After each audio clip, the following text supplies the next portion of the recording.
आज हम एक गहन यात्रा पर निकल रहे हैं। एक ऐसी यात्रा जो शब्दों के कोलाहल से परे आत्मा के मौन संगीत को सुनने की है। क्या आपने कभी उस गहन सन्नाटे को महसूस किया है जहां ब्रह्मांड आपसे संवाद करता है? हम अक्सर सोचते हैं कि ईश्वर मौन है। हम मंदिरों में, पहाड़ों पर, प्रार्थनाओं में उन्हें पुकारते हैं और एक स्पष्ट उत्तर की प्रतीक्षा करते हैं। लेकिन जैसा कि महान गुरु परमहंस योगानंद जी ने हमें सिखाया, ईश्वर मौन नहीं है, वह निरंतर हमसे बात करता है। लेकिन हम इतने व्यस्त हैं, इतने शोर में खोए हुए हैं कि उसकी धीमी कोमल आवाज सुनाई नहीं देती। परमात्मा हर पल हमसे बात करते हैं। उनकी भाषा शब्द नहीं बल्कि संकेत हैं। उनका संवाद तर्क से नहीं बल्कि अंतःज्ञान से यानी इंट्यूशन से होता है।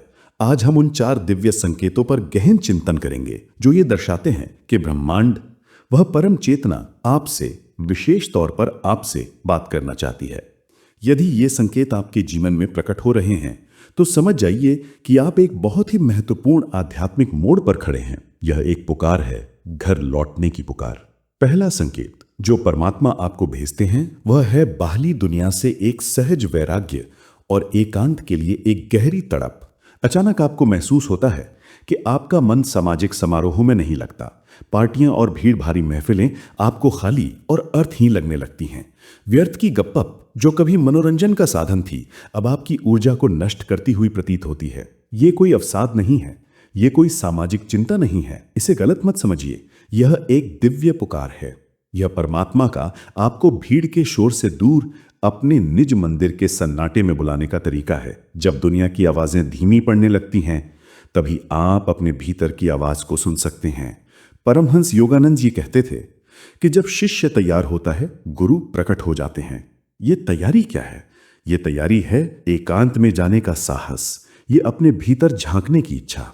जब आप भीड़ में होते हैं तो आपकी चेतना बाहर की ओर बहती है। लोग क्या कह रहे हैं, क्या सोच रहे हैं, क्या कर रहे हैं। लेकिन जब आप स्वेच्छा से एकांत को चुनते हैं तो आपकी चेतना भीतर की ओर मुड़ती है और वहीं आपके अंतर्मन की गहराइयों में परमात्मा आपकी प्रतीक्षा कर रहे हैं। यदि आपको प्रकृति में घूमना, शांत स्थानों पर बैठना या बस अपनी खिड़की से आकाश को निहारना अच्छा लगने लगा है तो इसे परमात्मा का पहला निमंत्रण समझिए। वह आपको उस मौन में बुला रहे हैं जहां सच्चा संवाद होता है। जब परमात्मा आपको एक नई उच्च चेतना की ओर ले जाना चाहते हैं तो वो आपको पुराने बोझ से मुक्त करना शुरू कर देते हैं। दूसरा संकेत है पुरानी आदतों, पुराने रिश्तों और पुराने जीवन के ढंग से अचानक मुक्ति की इच्छा।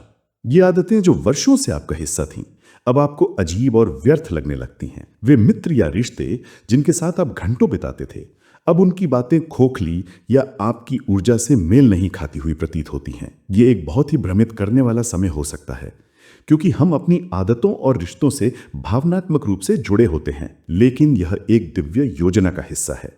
योगानंद जी हमें सिखाते हैं कि यह परिवर्तन आत्मा के विकास के लिए आवश्यक है। इसे एक सर्प की तरह समझिए जो अपनी पुरानी केंचुली को छोड़ता है। वो केंचुली कभी उसकी सुरक्षा करती थी, लेकिन अब वह उसके बढ़ते शरीर के लिए छोटी पड़ गई है। यदि वह उसे पकड़े रहेगा तो उसका दम घुट जाएगा। ठीक वैसे ही जब आपकी आत्मा का विस्तार हो रहा होता है तो आपके पुराने पैटर्न यानी आपकी पुरानी चेतना छोटे पड़ जाते हैं। यह पुराने कर्मों की शुद्धि यानी कार्मिक प्यूरिफिकेशन है। परमात्मा आपसे कह रहे हैं, आगे बढ़ो, तुम्हारे लिए कुछ नया, कुछ वृहद प्रतीक्षा कर रहा है। इस परिवर्तन का विरोध न करें। ये किसी को दोष देने या बुरा मानने की बात नहीं है। ये सिर्फ ये समझना है कि हर चीज का एक समय होता है। यदि कुछ रिश्ते और आदतें अब सार्थक नहीं लगती तो उन्हें धन्यवाद दें कि उन्होंने आपको यहां तक पहुंचाया और उन्हें प्रेम से जाने दें। यह मुक्ति का संकेत है। जब परमात्मा सीधे शब्दों में बात नहीं कर सकते तो वह प्रतीकों की भाषा का उपयोग करते हैं। तीसरा संकेत है एक ही संख्या, एक ही प्रतीक या एक ही मैसेज का बार बार दिखाई देना। यह बहुत ही सूक्ष्म और व्यक्तिगत होता है। क्या आपने ध्यान दिया है कि जब आप घड़ी देखते हैं तो अक्सर 11:11, 3:33 या 12:34 दिखाई देता है, या फिर एक ही जानवर जैसे एक तितली या एक विशेष पक्षी आपको हर जगह दिखाई देने लगता है, या फिर एक ही विचार, एक ही वाक्य आपको अलग अलग स्रोतों से बार बार सुनाई देता है। कभी किसी किताब में, कभी किसी दोस्त के मुंह से, कभी किसी होर्डिंग पर। परमहंस योगानंद जी कहते थे कि ब्रह्मांड में कुछ भी संयोग से नहीं होता, सब कुछ एक दिव्य उद्देश्य के साथ होता है। जब एक ही चीज बार बार आपका ध्यान आकर्षित करती है तो यह ब्रह्मांड का तरीका है आपके दरवाजे पर दस्तक देने का। परमात्मा आपसे कुछ कहने की कोशिश कर रहे हैं। पहला, ये संख्या जागृति का संकेत हो सकती है। शायद वो प्रतीक उस गुण का प्रतिनिधित्व करता है जिसे आपको विकसित करना है। जैसे तितली रूपांतरण का प्रतीक है। शायद वो मैसेज उस गाइडेंस का है जिसकी आपको इस मोमेंट सबसे ज्यादा जरूरत है। इन संकेतों को संयोग मानकर नजरअंदाज न करें। रुकें, ध्यान दें और अपने अंतर्मन से पूछें, ये मुझे क्या मैसेज दे रहा है। परमहंस योगानंद जी कहते थे कि अंतर्ज्ञान भगवान की भाषा है। जब आप शांत होते हैं और ध्यान देते हैं तो आपका अंतर्ज्ञान आपको तुरंत बता देगा कि यह संकेत क्या कहने की कोशिश कर रहा है। यह आपके लिए एक दिव्य हां या ना हो सकता है। चौथा संकेत सबसे कठिन, सबसे असहज लेकिन सबसे शक्तिशाली भी है। जब परमात्मा आपको अपने सबसे करीब खींचना चाहते हैं तो कभी कभी वो आपके जीवन में एक तूफान ले आते हैं। अचानक सब कुछ अस्त व्यस्त हो जाता है। आप भावनात्मक रूप से टूट जाते हैं। बरसों पुराने दबे हुए घाव और दर्द सतह पर आ जाते हैं। आप खुद से सवाल करने लगते हैं, अपने विश्वासों को चुनौती देने लगते हैं, अपनी पहचान पर संदेह करने लगते हैं। बहुत से लोग इस दौर में सोचते हैं कि वो टूट रहे हैं, कि कुछ बहुत गलत हो रहा है, लेकिन मैं आपको बताता हूं कि ये वास्तव में क्या है। ये एक आध्यात्मिक पुनर्जन्म यानी स्पिरिचुअल रिबर्थ की प्रक्रिया है। ये आत्मा की अंधेरी रात यानी dark night of the soul है, जो एक अनिवार्य हिस्सा है।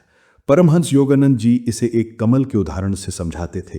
कमल खिलने से पहले उसे कीचड़ और अंधेरे पानी से संघर्ष करके सदा पर आना पड़ता है, लेकिन जब वो सूरज की रोशनी को छूता है तो उसकी सुंदरता अद्वितीय होती है। ठीक वैसे ही जब परमात्मा आपको एक उच्च चेतना की ओर ले जाना चाहते हैं तो पहले पुराने को तोड़ना पड़ता है।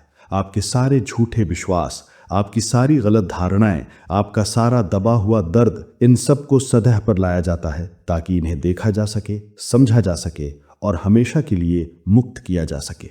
ये दर्दनाक है लेकिन ये आवश्यक है। ये उस सर्जन की तरह है जो घाव को खोलता है ताकि उसके भीतर के संक्रमण को साफ किया जा सके। अगर घाव को बंद ही रखा जाए तो संक्रमण फैलता रहेगा। यदि आप इस समय किसी गहन भावनात्मक संघर्ष से गुजर रहे हैं, यदि जीवन अस्त व्यस्त लग रहा है, तो निराश ना हो। ये भगवान का सबसे गहरा टच है।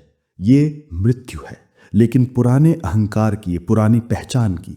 और इस मृत्यु के बाद ही एक नया जन्म होगा, एक नई चेतना का, एक नए आप का, जो अधिक प्रामाणिक, अधिक शक्तिशाली और अधिक प्रेमपूर्ण है। ये आपकी आंतरिक शक्ति को जगाने का समय है। इन संकेतों का जवाब कैसे दें? The divine response. तो जब आपको ये संकेत मिले तो आपको क्या करना चाहिए? सिर्फ जानना काफी नहीं है, इन संकेतों का जवाब देना भी जरूरी है। परमहंस योगानंद जी हमें सिखाते हैं कि जब परमात्मा दस्तक देते हैं तो हमें दरवाजा खोलना चाहिए। ये दरवाजा कैसे खोले? पहला है ध्यान, मेडिटेशन। ध्यान वो सीधा मार्ग है जो आपको परमात्मा से जोड़ता है। जब आप ध्यान में बैठते हैं तो आप उस शांति में प्रवेश करते हैं जहां भगवान की सूक्ष्म आवाज सुनाई देती है। परमहंस योगानंद जी ने हमें क्रिया योग का विज्ञान दिया, एक ऐसी शक्तिशाली ध्यान पद्धति जो मन के कोलाहल को शांत करती है और आपकी ऊर्जा को अंतर्मुखी करती है। यदि आप क्रिया योग नहीं जानते तो कोई भी ध्यान तकनीक जो आपको आंतरिक शांति की ओर ले जाए वही मार्ग है। प्रतिदिन कुछ समय केवल होने के लिए निकालें। दूसरा है आत्म अवलोकन यानी सेल्फ ऑब्जर्वेशन। जब ये संकेत प्रकट हों तो उन पर साक्षी भाव से ध्यान दें। एक डायरी रखें, अपने अनुभवों, अपने सपनों, अपने अंतर्ज्ञान के क्षणों को लिखें। जब एकांत की इच्छा हो तो उसे स्वीकार करें। जब पुरानी आदतें छुटकें तो उन्हें जाने दें। जब भावनात्मक उथल पुथल हो तो उसे दबाएं नहीं, बल्कि उसे महसूस करें, उसे बहने दें। तीसरा है विश्वास यानी फेथ। ये यात्रा कभी कभी बहुत अकेली लग सकती है। आपके आसपास के लोग शायद आपको समझ ना पाएं, लेकिन आपको विश्वास रखना होगा कि जो हो रहा है वो आपके सर्वोच्च भले के लिए हो रहा है। परमात्मा आपको कभी गलत रास्ते पर नहीं ले जाएंगे। चौथा है सात्विकता यानी प्योरिटी। जब परमात्मा आपसे बात कर रहे हों तो आपका पात्र साफ होना चाहिए। अपने विचारों, अपने शब्दों और अपने कर्मों में सचेत रहें। नकारात्मकता और आलोचना से बचें। अपने शरीर रूपी मंदिर को स्वस्थ रखें। सात्विक भोजन करें। अपने पर्यावरण को साफ और शांत रखें। और पांचवा, और सबसे महत्वपूर्ण है समर्पण। योगानंद जी सबसे ज्यादा जोर इसी बात पर देते थे, समर्पण। परमात्मा की योजना हमारी छोटी सी समझ से बहुत बड़ी है। एक बार युवा योगानंद जी हिमालय की गुफाओं में साधना करने के लिए जाना चाहते थे, लेकिन उनके गुरु श्री युक्तेश्वर जी ने उन्हें रोका और कहा कि उनका मार्ग अलग है, उन्हें पश्चिम जाना है और योग की शिक्षाओं को दुनिया के साथ साझा करना है। योगानंद जी को ये बात समझ नहीं आई। वो एक योगी की तरह गुफा में ध्यान करना चाहते थे, ना कि दुनिया में घूमना। लेकिन संकेत इतने स्पष्ट और बार बार आने लगे कि अंत में उन्होंने अपनी इच्छा को गुरु की इच्छा के सामने समर्पित कर दिया। उन्होंने कहा, मैं नहीं तुम। और जैसे ही उन्होंने समर्पण किया, रास्ते अपने आप खुलने लगे। उन्हें अमेरिका जाने का निमंत्रण मिला और बाकी इतिहास है। जब परमात्मा दस्तक देते हैं तो वे हमारी स्वतंत्र इच्छा का सम्मान करते हैं। वे दरवाजा तोड़कर अंदर नहीं आते, वे बस प्रेम से, धैर्य से दस्तक देते रहते हैं, इंतजार करते हैं कि कब आप तैयार होंगे। ये 4 संकेत, एकांत की पुकार, पुराने का टूटना, प्रतीकों की गूंज और आंतरिक उथल पुथल, ये सब उसी एक दिव्य दस्तक की प्रतिध्वनियां हैं। वे आपको बता रहे हैं, जागो, अब समय आ गया है। अपनी अनंत शक्ति को पहचानो। तुम केवल ये शरीर नहीं हो, तुम केवल ये मन नहीं हो, तुम वो शाश्वत आत्मा हो। अपनी यात्रा पर विश्वास रखें। हर संकेत, हर चुनौती, हर तूफान, ये सब परमात्मा का प्रेम पत्र है जो आपको आपकी वास्तविक पहचान, आपके आत्म साक्षात्कार की ओर ले जा रहा है। जैसा कि परमहंस योगानंद जी ने कहा है, ईश्वर की उपस्थिति में कोई भय नहीं है। अपने भीतर के मौन में गोता लगाएं, वहीं उस शाश्वत शांति में आप पाएंगे कि आप अकेले नहीं हैं।